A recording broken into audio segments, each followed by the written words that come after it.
Well, that was quite the introduction, Chris, and he is correct. We are talking about EVs and the future of EVs.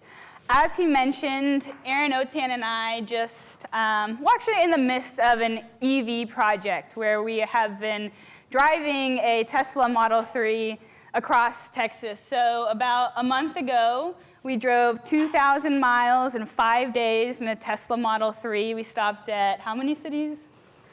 Including charging, I think it was about 12 different stops that we made. And so what we wanted to do is share with y'all some of the things that we learned during that road trip. Pretty much the reason we wanted to go on the road trip was we wanted to gauge public sentiment around EVs. What do Texans think about EVs? Are they willing to buy one? Have they ever even been in one? Which we found was quite an interesting question to ask to people in West Texas at gas stations. So we'll go ahead and share with you some of the top things that we learned over the first part of the road trip. So another thing we did was stop at a couple of utilities around Texas, and our first stop was, after we got a great send-off from Austin Energy, we stopped at CPS Energy here in San Antonio. They actually have a charging station in their employee parking lot. So we interviewed Paula Gold-Williams, their CEO, and Jason Scarlett, who worked on that project to get charging infrastructure throughout the city. We interviewed them in the car while we were charging, and so that was really fun. They actually gave us a tire kit, because one thing we learned that we did not know before we got in this Tesla was that they don't come with a spare tire. And then also, if something happens to the tire, the Tesla can only be towed on one of those flatbed trucks. It can't be pulled by a regular tow truck. So we learned right off the bat a lot about different maintenance issues that electric vehicles have as opposed to just a regular car. Yeah, it was really interesting. So we should probably clarify, this was both of our first times driving an EV, a Tesla, let alone. So we were ready to embark on this 2,000-mile journey without a spare tire. Thank goodness our friends at CPS Energy gifted us with a repair kit and an air compressor, because it just wasn't something that we had thought about. I've been on plenty of road trips with my family. You know, I'm used to having a spare tire. If something goes wrong, you just have the spare tire. But that was something that we had to learn. It was certainly an eye-opening experience. The second highlight of the trip was we stopped in this very tiny town about 6 hours west on I-10 called Iran, Texas. Now, Iran, Texas is a small city, about a population of around 1,000. It may be a little bit more. But it was created as part of the former Yates oil field. So Ira and Yates decided to take a small portion of an old oil field and build a town around it. Ira Yates lives in Austin today and frequently drives his Tesla out to Iran, Texas, where there are only 2 superchargers really on 10 before that. So he just decided to put a supercharger in this small 1,000-person town. So we stopped there because we had to. We left the car for about 2 or 3 hours. When we came back, there was this young kid who was, looking at the car, walking around the car. His mom was sitting in a car, and we approached him. We asked him what he was doing. He just was really fascinated by the car. He had seen a lot about Teslas, but he had never seen a Tesla in person. So he had asked his mom to stop and wait for us, and we kind of just told him about, electric vehicles, the other benefits of electric vehicles around just the environment. So we showed him how cool the car was, and he was just very, very fascinated. And I was surprised by how much he knew about Teslas. I mean, this was like a maybe 9 or 10-year-old kid who started listing off different Tesla models. And we found it very fascinating that this young child in the middle of this small West Texas town was so educated about EVs and so passionate about it. So we found that, younger generations are really interested in electric vehicles. The next stop, or one of our next stops, was at El Paso Electric, where we got to meet with Tony Reyes, who's an engineer out there. He actually also drives a Model 3, so he drove us around their operations facility, just the parking lot, in his Model 3, so it was really fun. But he pointed out that some of the bucket trucks that El Paso Electric is using, they've actually converted those into electric motors, and he just talked about the impact of, it's so much less noise, and so it's safer for the workers, they get less complaints, so the customer service or customer engagement aspect is more positive. So that was a really interesting stop as well. Yeah, that stop was interesting because El Paso Electric serves a very large service territory, and utilities and co-ops, we stopped at a lot of co-ops that serve large service territories. It's hard for them to adopt electric fleets, electric vehicles within their organization. So what El Paso Electric did was they started to look at other ways they could electrify vehicles within their organization. So the electric bucket truck was one thing that they were pursuing. So that kind of opened our eyes again at different ways that utilities are looking to electrify their fleets.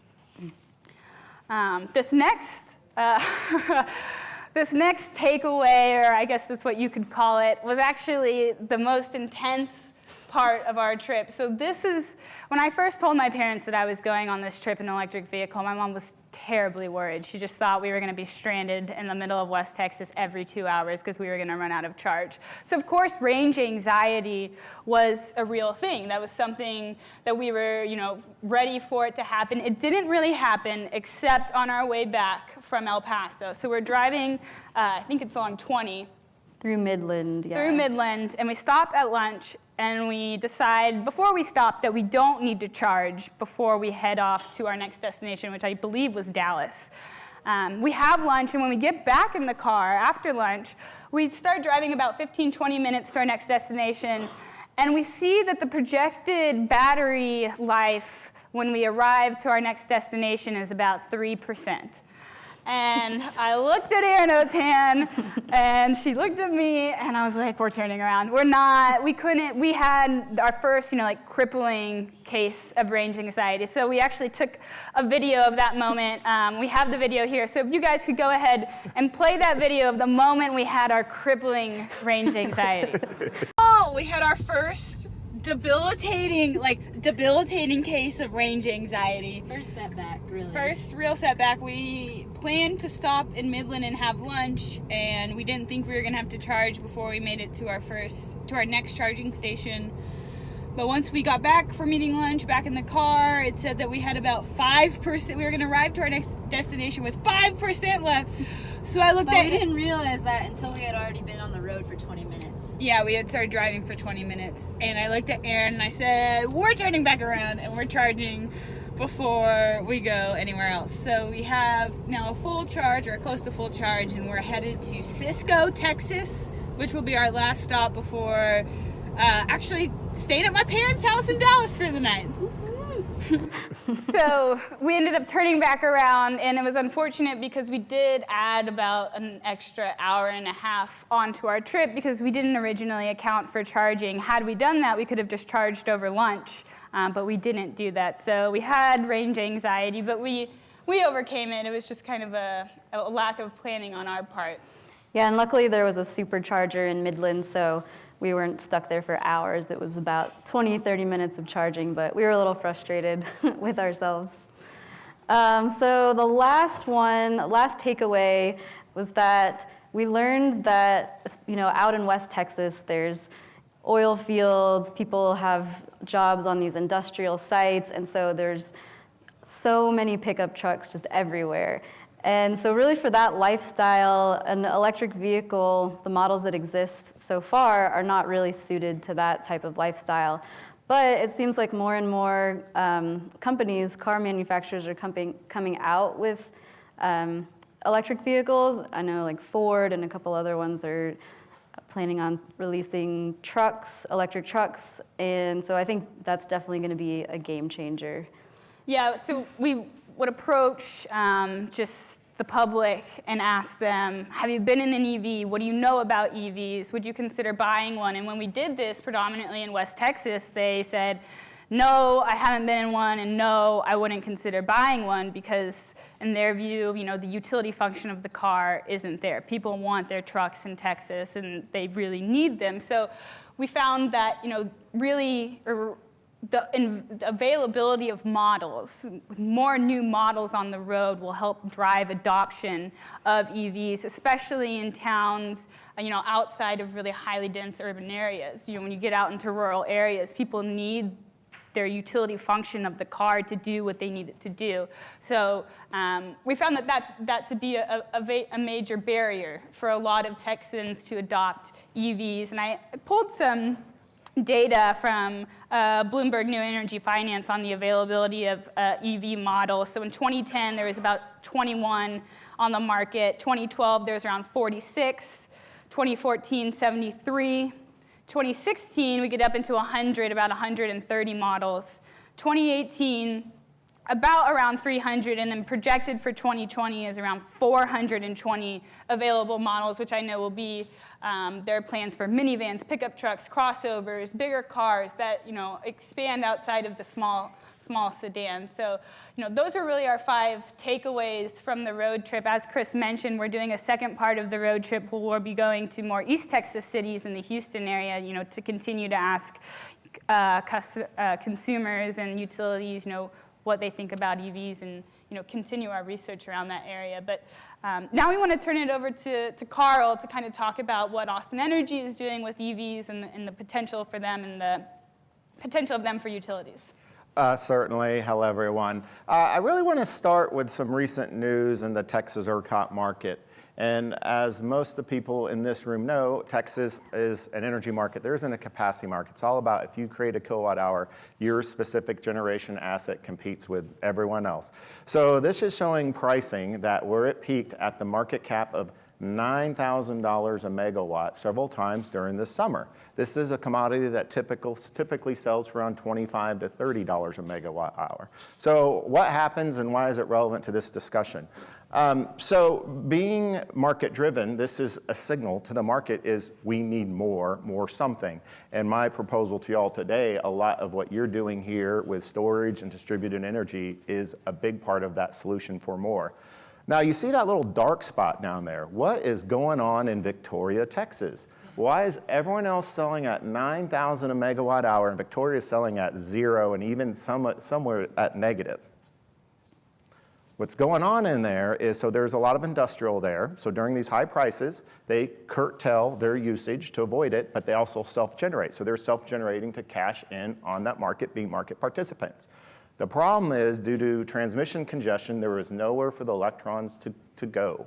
So what I propose is, as we look at storage and distributed, that gets rid of that problem there of the electrons have nowhere to go because you're serving as close as possible to your actual load there.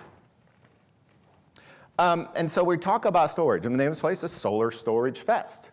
So these are the projections of where your storage is coming from, dominated by EVs. If you're a utility or you're in this space and you don't even have a strategy or market for EVs, you're missing the vast majority of the storage that's going to be in your territory. So this is just something at looking at, what are the market dominance of storage, of battery storage, and it's by far going to be EVs. So let's talk about that.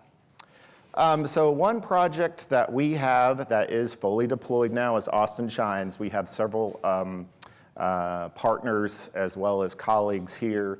So Kurt is going to talk on the next panel about DERs and future grid. I'm sure he'll draw from this project as well. We have Anna here as well, Catherine, and then from Pecan Street I saw Scott. And if I missed anyone, feel free to raise your hand and be recognized. But what Shines is integrated utility scale, commercial, residential, to include vehicle to grid, all under distributed energy resource optimizer that can dispatch real time using smart inverters, machine learning, AI, IoT, all those buzzwords have all come together to create basically a virtual power plant in Austin, Texas, mostly around the Mueller development over in East Austin.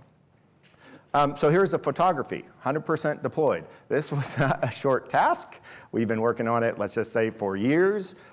We got a funding from U.S. Department of Energy for $4.3 million, as well as $1 million from the state of Texas, and then the city threw in quite a bit as well to make this happen. But this is just visually showing you what these deployed assets look like.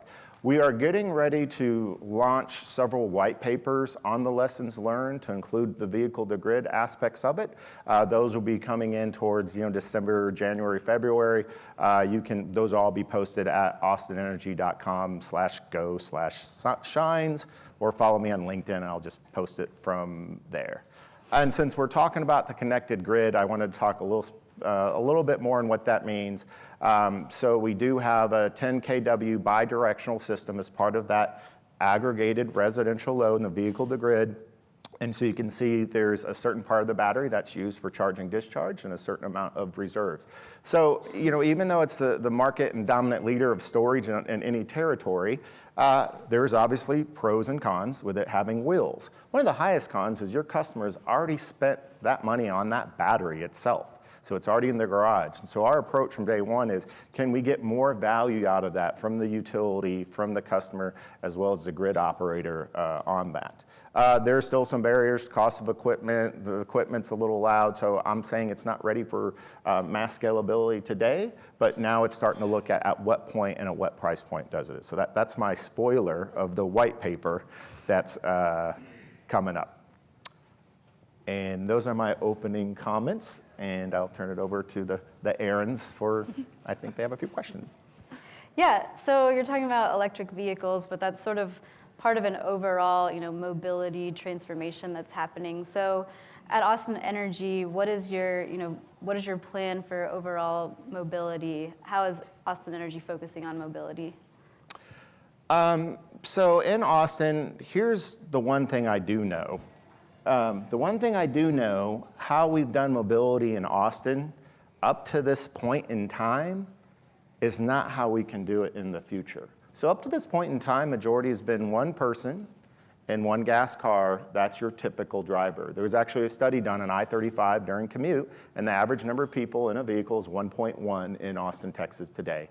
We get about 150 net new people a day, so let's just round down. Let's say 100 of them have cars and they're driving it around. So that's 700 in a week. You just start compounding that. We're not gonna pave our way out of it. So we need to break away from just because it's happened for decades and decades and that's what we're comfortable with, that's how we can continue to sustain it, because the math doesn't check out. It's not sustainable. So anything that moves us from that, one person during peak congestion in one gas car is a win. So it's comprehensive. Talking a little focus on EVs, so something we did in Austin, we did publish something called the Smart Mobility Roadmap. You can Google it, you can download it, you can make public comments on that. So that's in collaboration with the Transportation Department and others, and it was launched from a city resolution that envisioned Austin's next generation mobility of having 3 core components. One, it's shared. Get out of that one person to one car ratio. That helps with congestion. One, it's electric, so that helps with pricing and then the clean air standards we're pursuing in Austin. And the third one is autonomous. That helps with price and safety. So you take those 3 synergies together, and then so we see a future of mobility with shared electric autonomous as being that future. But frankly, anything, whether it's telecommuting, whether it's shift hours, anything that moves people off of that is our Austin's future if we want to be sustainable. And the shared electric autonomous roadmap is kind of one toolkit in that box. So at the end of your presentation, you started to touch on vehicle to grid, V2G. What are some of the challenges that you guys saw through the Shines project when it comes to V2G? So if you really want to nerd out on V2G, I'm going to call out Scott. Raise your hand, Scott, the CTO Pecan Street. So the lab director, CTO, I can really, but the key takeaways there, and I already did a spoiler, not ready for prime time, is that cost of that unit that does the bidirectional 10K is almost the same cost as the Nissan Leaf next to it. So it's price prohibitive. The other thing is just the size and the bulkiness for a residential application, and the decibel levels is it's okay for commercial, but not really for residential. So really it's about the business case. And so what we're learning from Shines is we looked at 20 different value streams. We're field testing about 6 of those. And what we're seeing, the 2 biggest kind of storage value propositions is demand charge reduction for commercial accounts. Now, our V2G is part of the residential, so maybe a fleet V2G is part of commercial, might pin out a little bit better. And then there's the reduction of congestion charges utility, what we call 4CP, and that's just shaving off our peak time as electric utility, and that's how we contribute into the larger ERCOT market. So we're driving a Tesla around Texas, and it's kind of a fancy car. But so how do we make it more inclusive? How do we focus more on diversity and inclusivity when it comes to mobility and electric vehicles? I think that's an excellent question. So what Austin Energy did a few years ago with a grant funding from a group called the 11th Hour is we launched EVs for Everyone to address that exact issue, equitability.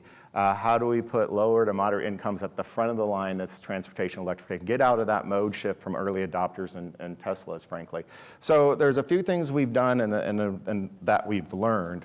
One thing is just a lot of outreach and programs working with low to moderate income communities. So one of the things we're doing with a group called LifeWorks, which is basically a homeless avoidance for teens as they come into adulthood. Average income is around $14,000 a year.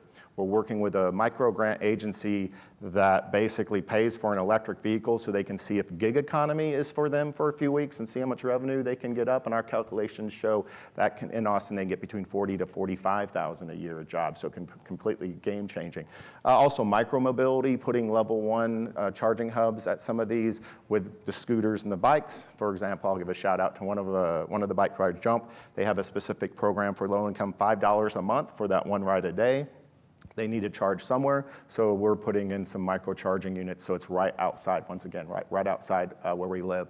And I'd say just last example is we also want to make it very accessible. So as part of that, we launched EVs for schools and the high schools, so that's 4 through 12. The schools we looked at a high concentration from low-income households. So where we launched that had 80% of the kids at that school were representative of low income. And so they get state-of-the-art scientific training on what EVs are and accessible. And so when they go home, they can talk about it, as well as charging infrastructure for the staff and teachers. And then that's also a science-based scientific tool that is tied into the curriculum. It also partners well when we launched it at Aikens. The virtual reality, you saw that at Electric Drive, which was produced by Zine Prime and company here. That was also part of the outreach to the kids as well, so they could kind of take a virtual tour as well, and just made it a fun day and making it accessible. So a lot of it is just making it accessible. And if I have one key takeaway that I learned from our project lead is the minefield for a lot of folks who get into low-income programs is you come up with this price-based program and you think it's going to sell like hotcakes, and then you put it out there. Even well-intended, even awesome cost savings, clearly off, if they're done for them and not with them, you're going to fail. There's just a natural mistrust. So we have ideas, and then we approach the communities. This is what we're thinking. Try to make it more their idea and how we can help. So when it's launched, you have that taken, and you have that sense of comfort is, no, we told them to do this. We asked them this, because if you just do it out kind of from your point of view and go in there, I think there's a high chance you'll fail for that. So, teaching kids about EVs in schools is certainly one way to increase consumer education around them. They go home and they tell their parents what they learned about an electric vehicle. I recently was at a friend's birthday party this past weekend where I was talking to his father, just got a Model 3. The reason he got it is his kids kept telling him, you need a new car, you should think about an electric vehicle. But still, there's a lot of people, they don't know to go into a dealership and ask about an electric vehicle. It's just very, unsure of how to even approach that. What can utilities do to better educate both buyers and sellers of EVs? Well, that's a good point. I'll just give kind of 2 examples. So one, has anyone seen our EV mascot in town, Stevie, the EV loving T-Rex, at a show? It was front and center. It was an Energy Thought Summit Leader of the Year this last ETS.